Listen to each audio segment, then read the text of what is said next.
हिमालय की गंगा के छठे एपिसोड में आपका स्वागत है। अभी तक हम भागीरथी नदी की घाटी को देख रहे थे।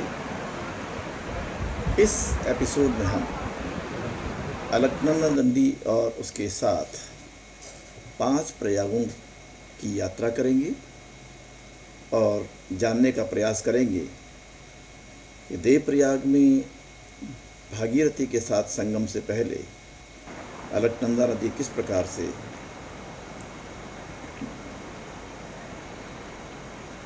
निकलती है। सतोपंथ ग्लेशियर से निकलकर बद्रीनाथ धाम के रास्ते अलकनंदा नदी धीरे धीरे अपनी यात्रा शुरू करती है। रास्ते में हनुमान चट्टी और पांडुकेश्वर होते हुए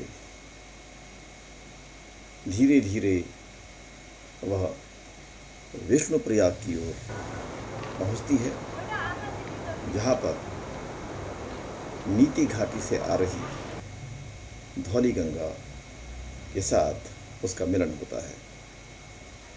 बहुत से लोग बद्रीनाथ धाम से विष्णुप्रयाग तक की इस नदी को विष्णु गंगा के नाम से भी पुकारते हैं और उनका कहना है कि विष्णु गंगा और धौली गंगा के मिलन के बाद ही अलकनंदा का जन्म होता है।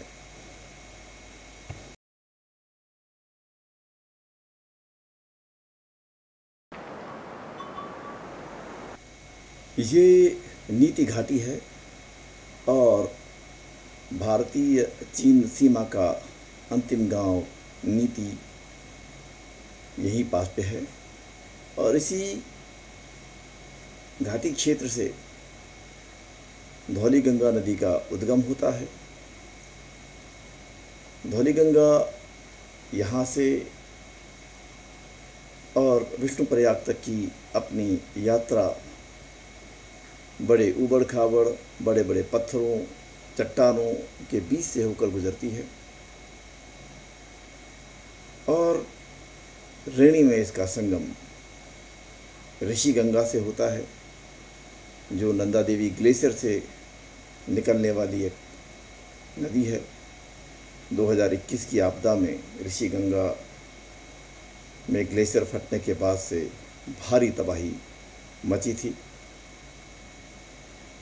रेणी में ऋषि गंगा के साथ संगम के बाद धौली गंगा आगे बढ़ती है और लगभग 5 से 7 किलोमीटर के बाद विष्णुप्रयाग में इसका संगम विष्णु गंगा या अलकनंदा नदी से होता है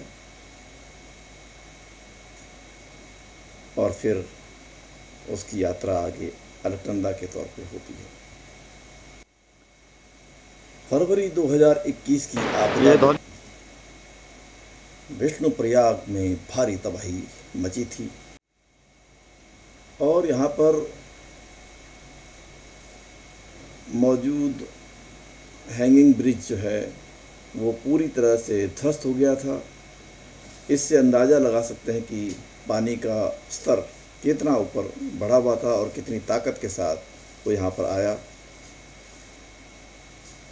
धौली गंगा और अलकनंदा के मिलने के बाद अलकनंदा आगे नंदप्रयाग की ओर प्रस्थान करती है।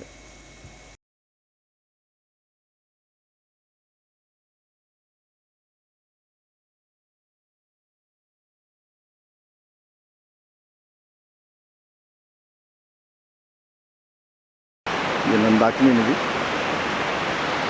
और ये नंदप्रयाग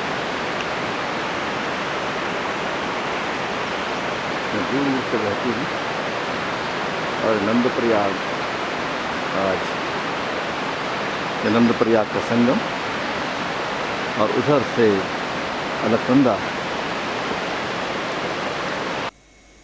विष्णुप्रयाग के बाद अलकनंदा नदी पर दूसरा महत्वपूर्ण संगम है नंदप्रयाग का। यहाँ पर नंदाकिनी नदी नंदा देवी ग्लेशियर से निकलकर आती है और वो अलकनंदा में समाहित होती है। एक बहुत खूबसूरत संगम है। दोनों नदियाँ किस प्रकार से एक दूसरे के साथ आलिंगन करती हैं वो यहाँ पर दिखाई देता है। नंदप्रयाग इसलिए भी महत्वपूर्ण है कि ये नंदा देवी का क्षेत्र है। नंदा देवी उत्तराखंड के लोगों की अभिभावक देवी है और नंदा देवी राज यात्रा हर 12 वर्ष में एक बार आयोजित की जाती है। इसमें भाग लेने के लिए दुनिया भर के लोग यहाँ पर आते हैं। नंदप्रयाग में नंदाकिनी नदी के अलकनंदा में समाहित होने के बाद अब अलकनंदा आगे अपनी यात्रा जारी रखती है और फिर कर्णप्रयाग की ओर प्रस्थान करती है।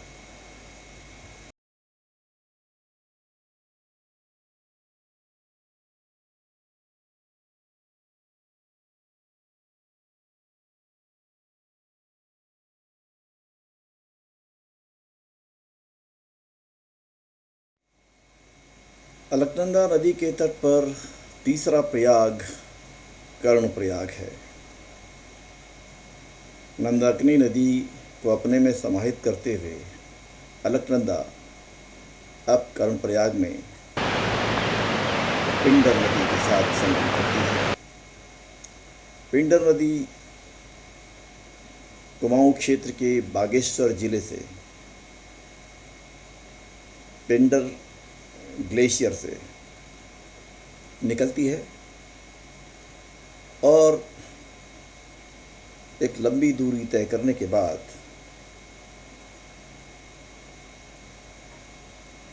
कर्णप्रयाग में उसका संगम अलकनंदा से होता है। कर्णप्रयाग और पिंडर जनपद गढ़वाल और कुमाऊं को जोड़ने वाले दो महत्वपूर्ण स्तंभ कहे जा सकते हैं, क्योंकि पिंडर कुमाऊं और गढ़वाल को मिलाती है और वैसे ही कर्णप्रयाग यहाँ से जो उत्तराखंड की प्रस्तावित राजधानी है गैरसैंण कुछ ही दूरी पर स्थित है। तो एक महत्वपूर्ण स्थल और संगम स्थल पर आने से पहले पिंडर बहुत शक्तिशाली नदी दिखाई देती है, लेकिन अलकनंदा में मिलने के बाद ये साफ दिखाई देता है कि पिंडर अपने आप को पूर्णतः अलकनंदा नदी को समर्पित कर चुकी है और फिर यहाँ से अलकनंदा का पानी और अधिक बढ़ करके आगे रुद्रप्रयाग की ओर प्रस्थान करता है। रुद्रप्रयाग में अलकनंदा नदी एक बहुत महत्वपूर्ण नदी का इंतज़ार करती है। केदारनाथ धाम से चलकर गौरीकुंड और अनेकों महत्वपूर्ण पड़ावों से गुजरकर निकलने वाली बेहद ही खूबसूरत मंदाकिनी नदी विभिन्न महत्वपूर्ण स्थानों से गुजरते हुए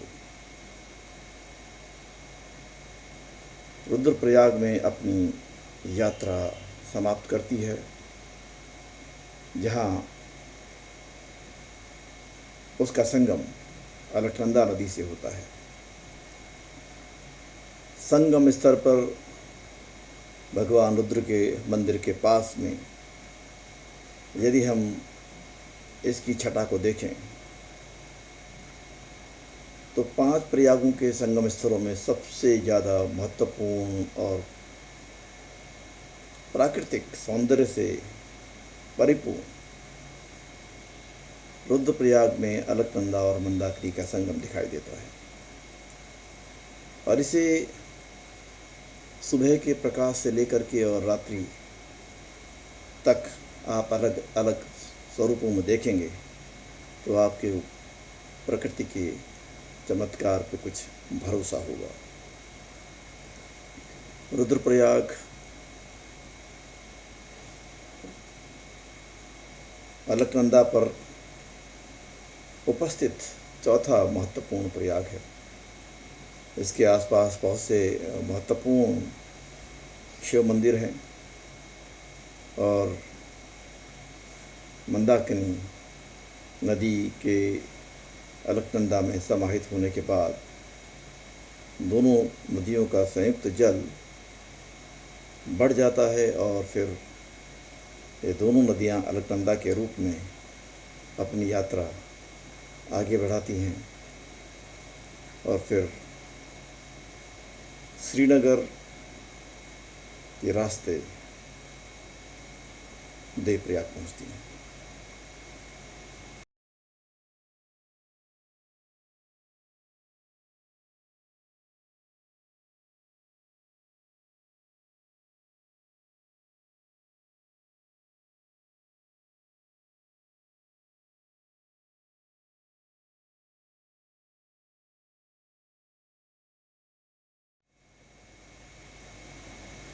अलकनंदा के तट पर बसा पांचवा सबसे महत्वपूर्ण प्रयाग है देवप्रयाग और यहाँ पर होता है संगमों का संगम यानी कि महासंगम।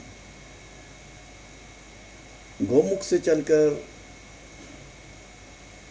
गंगोत्री धाम के रास्ते उत्तरकाशी और टिहरी होते हुए भागीरथी नदी अब देवप्रयाग में प्रवेश करती है और दूसरी तरफ बद्रीनाथ धाम से निकलकर विष्णुप्रयाग, नंदप्रयाग, कर्णप्रयाग और फिर रुद्रप्रयाग में मंदाकिनी को अपने में समाहित करते हुए अलकनंदा नदी भागीरथी नदी के साथ संगम के बाद गंगा नदी का निर्माण करती है। अलकनंदा और भागीरथी के संगम पर हम हैं इस समय और ये देख सकते हैं इधर से ये अलकनंदा है जो तेज़ गति से एक बड़ा बहाव उस पर दिखाई दे रहा है और जो इस तरफ है उछलती कूदती है भागीरथी और दोनों का जब मिलन हो करके देवप्रयाग के संगम पर है। यहाँ से ये अलकनंदा और भागीरथी एक दूसरे में समा करके आप देख रहे हैं कैसे वो मिल रहे हैं और फिर गंगा बन के अब ऋषिकेश की ओर तो देवप्रयाग से पहाड़ी क्षेत्र से होते हुए गंगा बड़ी खूबसूरत अदाओं के साथ ऋषिकेश पे पहुंचती है। लेकिन गंगा बनने की कहानी बहुत पीछे से हम देख रहे हैं। गोमुख से भागीरथी और सतोपंथ ग्लेशियर से अलकनंदा अनेक नदियों को अपने में समाते हुए देवप्रयाग पहुंचती हैं और भागीरथी और अलकनंदा दोनों अपने अपने अलग अलग स्थलों से अनेकों ग्रामीण अनेकों हिमालयी नदियों को अपने में समेटे हुए देश की प्यास बुझाते हुए देश के किसानों, मजदूरों, देश के सामान्य जन को अपने स्वच्छ जल से उनकी प्यास बुझाते हुए उनको आशीर्वाद देते हुए गंगा तुम ऐसे ही बहते हो और पूरे देश को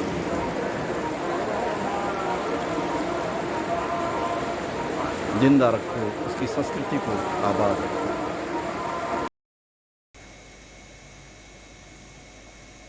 हिमालय की गंगा की